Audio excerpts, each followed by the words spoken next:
Good afternoon and welcome to IBA News this Tuesday, the 19th of July. I'm Elon Aslan-Levy, joining you live from Jerusalem. Prime Minister Benjamin Netanyahu has confronted head-on the current corruption allegations against him, along with a number of other controversial issues in the Knesset. IBA's political correspondent Kalev Ben-David joins me now in the studio with all the details. Kalev. Thanks, Elon. It was the first of what are planned to be annual question hours in the Knesset, allowing opposition lawmakers to grill the Prime Minister. And as political theater, it did not disappoint. Zionist Union Representative Yael Cohen-Paran asked Netanyahu if there was any truth to the unsubstantiated allegations made by an American Jewish blogger that the current corruption probe being conducted by the Attorney General involved the Prime Minister's son Yair using a fictitious Mossad passport to open a bank account in Panama to hide illegitimate funds. The Prime Minister did not mince words in his reply. There is no passport, no bank account in Panama, nothing. There is no smoke, there is no fire, but there is hot air, a lot of hot air. Spoiler alert, Netanyahu said, nothing will come of this because there is nothing. Even as the Prime Minister was speaking, his former Chief of Staff, Ari Haro, was being questioned by police for the second time in a week as part of the corruption probe that reportedly includes checking whether Netanyahu or his family may have personally benefited from illegal funds, including foreign campaign donations. Netanyahu also spoke out in the Knesset on other issues. He said he regretted a decision by the Israeli rabbinate to reject religious conversions performed by leading American Rabbi Haskell Lookstein, saying it widened the divisions between Israel and the diaspora, and he must do more to close this gap. On the Palestinian issue, the Prime Minister reiterated his support for a demilitarized Palestinian state, but said Palestinian Authority President Mahmoud Abbas keeps running away from negotiations to avoid making difficult concessions. Netanyahu also condemned the recent comments made by leading national religious Rabbi Yigal Levinstein, the founder and head of a pre-military academy in the settlement of Eli. In his controversial remarks, Levinstein referred to gays as perverts. Netanyahu called the remarks deplorable and unacceptable. The army has announced it is reviewing its cooperation with Rabbi Levinstein. And finally, Prime Minister Netanyahu announced that the Israel Broadcasting Authority, which was scheduled to shut down at the end of September to make way for a new corporation, will continue to operate until the middle of 2018, which hopefully means that this English news broadcast will also stay on air for at least that long. Elon? Kalev, what a relief both for the employees of the IBA and for our viewers that IBA will not be going off the air in September. Thank you very much. Paraguayan President Horacio Cartes is in the country on a historic official two-day visit, the first by a Paraguayan head of state. Earlier today, President Cartes met with Prime Minister Netanyahu and signed a number of bilateral agreements. Yesterday, Cartes met with President Reuven Rivlin and visited the Yad Vashem Holocaust Museum and the Western Wall before he was hosted for a state dinner at the president's residence.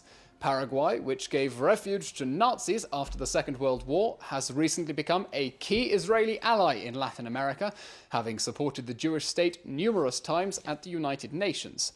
Paraguay reopened its Tel Aviv embassy in 2014, and Israel reopened its embassy in Paraguay 1 year later, even as it decided to close consulates at other locations to save costs. Netanyahu thanked Cartes for standing up for Israel in difficult times. The fact that you have taken a position, a very forthright and courageous position, to defend the truth and defend the truth about the state of Israel in difficult circumstances. And friends are tested in difficult times, and you are a great friend. We appreciate you and welcome you. Welcome, friend. I want to be our countries much closer because we share principles and values, Prime Minister. I'm so happy. I'm really shocked with the visit. They call it a historical visit because it's the first time that comes a president. But I think that we have to be ashamed that we combine. We have so close, friendly, that is the first visit. IDF forces overnight mapped out the house of the Palestinian terrorist who masterminded the Tel Aviv Sarona market attack in which 4 Israelis were killed last month. The home, located in Kafar Raqqa, south of Hebron, was prepared for demolition. Meanwhile, troops operating in Judea and Samaria also detained 14 wanted Palestinians overnight.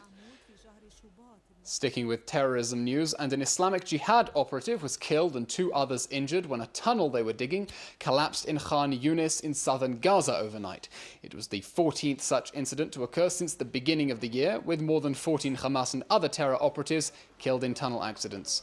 On its website, Islamic Jihad said the 28-year-old operative was a member of the group's armed wing, the Al-Quds Brigade. Police wound up Operation 500, a major undercover mission focusing on the illegal arms trade in the Israeli-Arab Triangle region and Netanya. During the year-long operation, an undercover officer purchased numerous illegal weapons, including 12 improvised homemade machine guns, 3 Kalashnikov assault rifles, pistols, and a grenade, as well as drugs. His work led to the arrest of 63 suspects. According to police officials, the price for illegal weapons in the Arab sector ranges from 5,500 shekels to 38,000 shekels. Some 600 members of the police force participated in the operation. At a ceremony yesterday, Minister of Public Security Gilad Erdan praised the officer for his courageous work. Police Chief Ronnie Al-Sheikh described Operation 500 as part of a larger movement to build relations with the Arab sector and enhance public trust and confidence in law enforcement within Israel's Arab society. Turkish President Recep Tayyip Erdogan refuses to rule out reinstating the death penalty for some of the thousands arrested after Friday's failed military coup. This despite threats from the European Union that such steps would terminate Ankara's hopes of acceding to the EU. IBA's Margot Dudkevich has this report. Erdogan, speaking to a translator in an interview on CNN, said the failed coup was a clear act of treason and called those involved in the uprising terrorists that should be killed. His words came amid images showing the thousands of military and Air Force personnel captured and humiliated. Among them former Air Force Chief General Akin Öztürk, who yesterday in court denied accusations that he was the ringleader of the coup. The US warned Turkey against going too far in its search for coup plotters. It's critically important that all parties show restraint, act within the rule of law, and avoid actions that could lead to additional instability or violence. We also firmly urge the government of Turkey to maintain calm and stability throughout the country. And we also urge the government of Turkey to uphold the highest standards of respect for the nation's democratic institutions and the rule of law. The European Union cautioned Turkey against introducing the death penalty, saying such steps would jeopardize its request to become a member state. No country can become a EU member state if it introduces that penalty. That is very clear in our acquis, as we call it. So this is for sure. The other point I would like to stress, even if this is not the institution I am entitled to speak for, but Turkey is part, an important part, of the Council of Europe, is an important member of the Council of Europe, and as such is bound by the European Convention of Human Rights. That is very clear on that penalty. Turkey's demand to extradite Fethullah Gulen, who Ankara accuses of orchestrating the coup, have yet to be received, the White House and State Department said. Gulen, who lives in exile in the US, has denied the charges against him. The United States has not received a specific extradition request from the Turkish government. We don't often discuss those kinds of requests publicly, but at this point, we have not received an extradition request from the Turkish government as it relates to Mr. Gulen.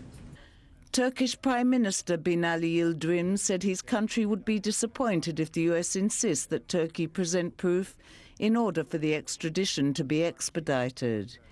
He revealed that in the past few days, more than 7,500 people have been arrested, including military and police personnel, judges and civilians, and warned the number is likely to rise. The government also suspended the vacations of the country's 3 million civil servants. Amid heightened security, President Erdogan seems more determined than ever to punish anyone deemed disloyal.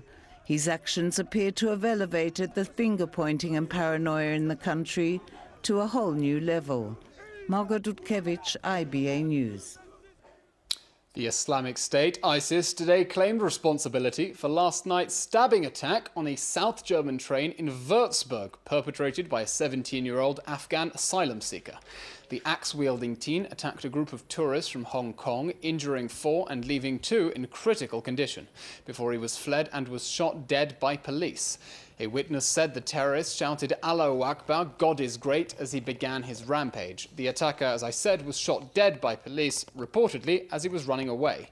German authorities report that a hand-drawn ISIS flag was found in an investigation of the terrorist's foster home.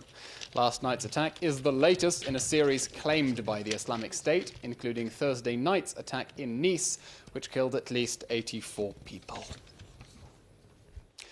Hundreds gathered in the Argentinian capital of Buenos Aires yesterday to mark the 22nd anniversary of the bombing of the AMIA Jewish Community Center, which killed 85 and wounded 300.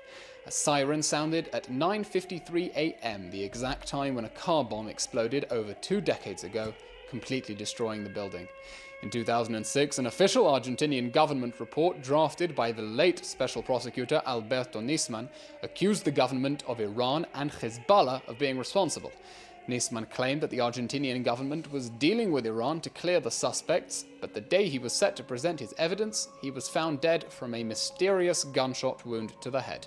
The AMIA Jewish Center Vice President Ralph Saeg, who attended yesterday's memorial event, reiterated his plea to authorities to bring all those responsible to the atrocity to justice.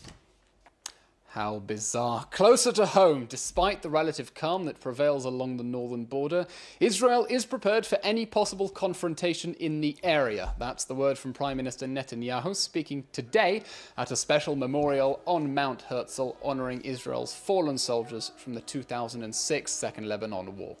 Netanyahu stressed that the Jewish state will respond with force if the quiet is shattered. Alluding to a speech by Hassan Nasrallah from the year 2000, in which the Hezbollah chief called Israel weaker than a spider's web, Netanyahu emphasized that anyone who thinks he will find a spider's web will instead receive an iron fist. A special Knesset session, also marking 10 years since the Second Lebanon War, will be held a short time from now and broadcast live on this channel straight after the show. Prior to today's commemoration ceremonies, IBA's Aria O'Sullivan spoke with retired Brigadier General Gal Hirsch, the commander of IDF forces during the Second Lebanon War. Hirsch has recently released a book in English titled Defensive Shield, which he hopes will set the record straight, correct history, and hit back at his adversaries. It was very difficult to write this book.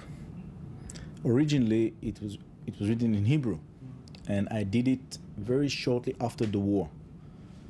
I found it very important for me to put all my lessons learned, experience, things that I've seen firsthand in the battlefield, to try and share it with, first, the Israeli public. Originally, the first book that called War Story, Love Story in Hebrew actually was for the Israeli society, for the Israeli public. I wanted that the one in the street will know that I served him properly, that I did my best in the battlefield. Reading this book, you have a lot of conversations that took place 20, 25 years ago. Did you keep a journal? How did you remember these conversations? No, I never I never write it down. Actually, I just remember things like it has been recorded. I think that when you experience things in the way I experienced them, and mainly, as you know, since the age of 18, I'm fighting in all the Israeli fronts, many battles. And when I experience it, I remember sometimes every detail, and I wrote it in the book the same way. You wrote a book in Hebrew, but what was the motivation to have one come out now in English? So I did it in the last 4 years. Actually, the one who initiated it is a doctor, Alice Butler-Smith, from the US Armed Forces, that called me and said, look, I know your Hebrew one. I think it will be very good and very important if our officers, the US Armed Forces officers, will have the opportunity to read it in English.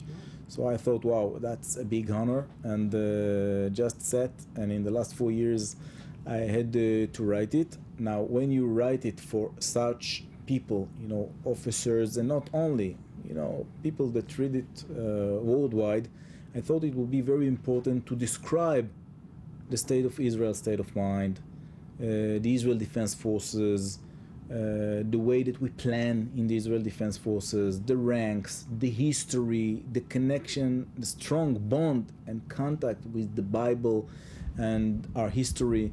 And I find it very important to write this book in a different way, in a way that many people worldwide will understand us much better. Us, the Israeli society, the state of Israel, the Israel Defense Forces, and the Israeli Special Forces. Israel today welcomes 218 new residents who landed together aboard a special Nefesh B'Nefesh flight. The new immigrants come from 17 US states and 2 Canadian provinces, representing a mix of young professionals and families. On hand to welcome the new Israelis were Minister of Immigration and Absorption Sofa Landwehr and Jewish Agency Chairman Natan Sharansky, who remarked that these North American Olim were not coming out of distress, but rather out of excitement to be part of the Jewish state. Today's flight will be followed tomorrow by another plane load of over 200 Jews from France, which has seen a surge of immigration since 2012. 2,000 diaspora Jews are expected to make Israel their home this summer. In finance, the shekel is up on major currencies, while the Tel Aviv Stock Exchange is down.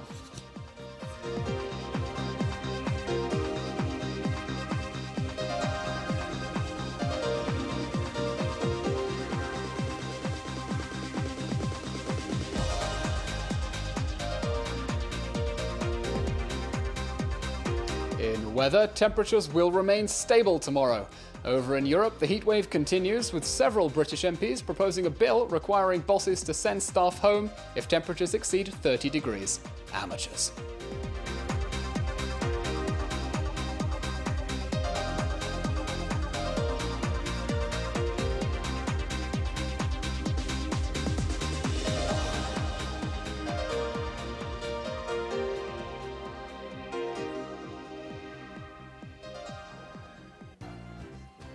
And this time it really is all for today's show.